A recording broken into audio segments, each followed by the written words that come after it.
আচ্ছা, তুমি কি একজন আদর্শ মা? এই ভিডিওটা দেখে বলো তো তোমার সাথে কোনো মিল আছে কিনা। ফার্স্ট সবার প্রতিযোগিতায় নেমে নিজের সন্তানকে অপরাধী করে তুলছো না তো? কখনো কখনো শিশুকে কঠোরভাবে শাসন করারও প্রয়োজন হয়। বলা সত্ত্বেও তোমার এগুলো কি হয়েছে? তোমায় বারবার শেখানোর পরে তুমি এগুলো কি করেছো? কেন তুমি ফার্স্ট হতে পারোনি? তোমাকে বারবার বলার পর কেন তুমি সেকেন্ড হলে? দেখো সৌরভ কি রেজাল্ট করেছে আর তুমি কি করেছো? এটা একটা রেজাল্ট হলো? কেন তুমি এত অমনোযোগী হয়ে যাচ্ছ?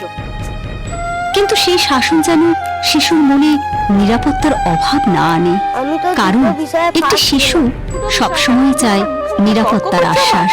তোমার কি দুটো বিষয় ফার্স্ট হওয়ার জন্য আমি সকাল থেকে রাত্রি অবধি পড়াই? তুমি কেন সব বিষয়ে ফার্স্ট হতে পারোনি? আবার বলেছি বলে তুমি আমার মুখে আর সেই আশ্বাস বিঘ্নিত হলেই শুরু হয় সমস্যা। হয়তো সেই সমস্যারই আর এক নাম হয়ে যাবে অপরাধী বা অভিশাপ।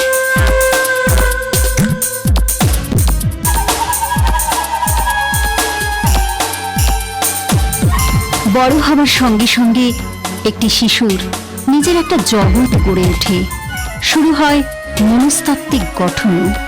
সপ্তাহে দুদিন সাঁতার ক্লাস, তাও তুমি যাবে না? চলো তুমি কেন তুমি যাবে না? ভোগবাদের হাত ধরে এসেছে প্রতিযোগিতা, যেটা বস্তুত অন্যকে দাবি রাখার কারসাজি।